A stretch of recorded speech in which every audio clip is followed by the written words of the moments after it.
Hello everybody, Naughty Nana Des. How you doing this Monday? I hope everything went well at your Mother's Day celebrations or with the ones up above there. We're all thinking about them. I was treated like royalty last night. We went out to a lovely dinner to Montana's. I had my son and my daughter, my husband, all four of us at the same table at the same time. Only happens a few times a year, but I hope you were treated and felt as good as I did.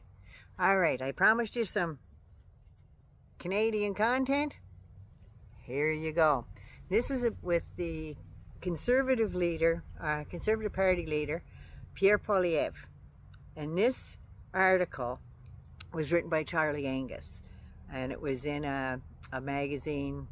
I get emails on this newsletter all the time.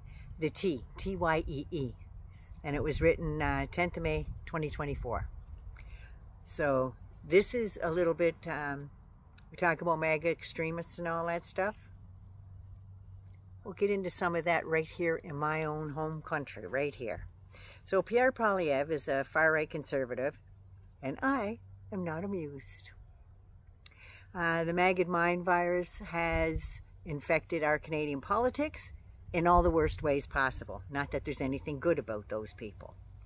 The underbelly of Canada has now rolled on its back, and Poilievre is giving them a big old belly rub. That's right. The far-right wingers, he's cozying up with violent extremists, and he's crapping all over our democracy. These fringe organizations have moved from obscure into the heart of the political debate here in Canada. This, this got huge when PP got a huge conspiracy theorist endorsement from that screaming, raging, vein-popping, fearmonger, Alex Jones. That's right. Poilievre then posed for pictures with folks at a protest trailer during the Karen convoy with defaced Canadian flags and an extremist symbol of Diagon. They say it's all fantasy, and they're a bunch of comedians that get high and make fun of this stuff. They can say that all they want. Diagon is a Canadian alt-right organization that the United States Department's Bureau of Counterterrorism has called it a far-right extremist group. It is an extremist militia and designated as violent by Canada's Integrated Terrorism Assessment Centre. Fine, upstanding people on both sides. The incident happened in 2022 when he said, "Over the course of my campaign, I've shaken hands with literally tens of thousands of people at my political rallies. It's impossible to do background checks." We've got black flies, so just got to ignore it. It's impossible to do background checks on every single person who attends my events. This is just like Trump saying, but there were good people on both sides. Sounding familiar? PP is seen with defaced flags and he gets info on all these people, just like Trump had all these security briefings and everything else. PP said he can't be expected. Well, he's got people to handle that, doesn't he? But they don't care either, obviously, because they're letting him go out there and do it because it boosts their base. So he knows what he's doing. He's doing this with all the knowledge that anyone else could possibly have. And once upon a time, a serious Canadian politician would distance themselves from groups like Diagon, or however you want to pronounce that, because I don't really give a shit. And at the very least, distance themselves from Alex Jones. As leader of the far-right conservative, he knows exactly what conspiracy theories and distorting the truth and fear-mongering brings to the table. In my opinion, he was given a Maga script, and he uses the precise catchwords, phrases, and sensationalism from Trump's lips to his, or out Trump's ass to his lips, one of the two. The whole party is spewing the lies, and the extremists in our country are coming out of the woodwork to get fed this bullshit, because finally somebody's paying attention to them. The author of this information is also a member of Parliament in the New Democratic Party. He's from Timmins, James Bay, since 2004. I think he's retiring soon. But anyway, when he called out Pierre Poilievre in Parliament for his refusal to distance themselves from these extremist groups and from Alex Jones, all of a sudden, pictures of his two daughters were posted all over these different extremist blogs, Facebook, all those different channels and all that stuff, complete with where these girls worked. Both his daughters were doxxed. Sound familiar?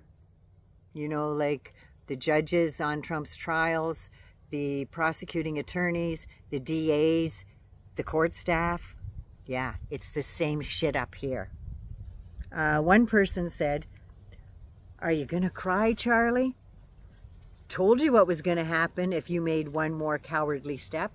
I think he made a very brave step by calling these arseholes out. I really do. I don't think there's anything cowardly about that.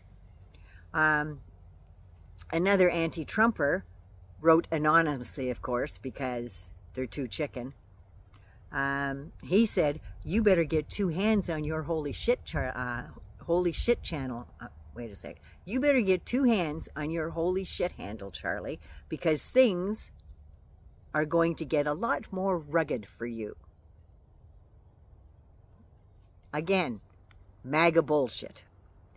Poilievre's Axe the Tax campaign is telling and encouraging his base to bring the protests directly to Liberal and New Democratic MPs to their offices.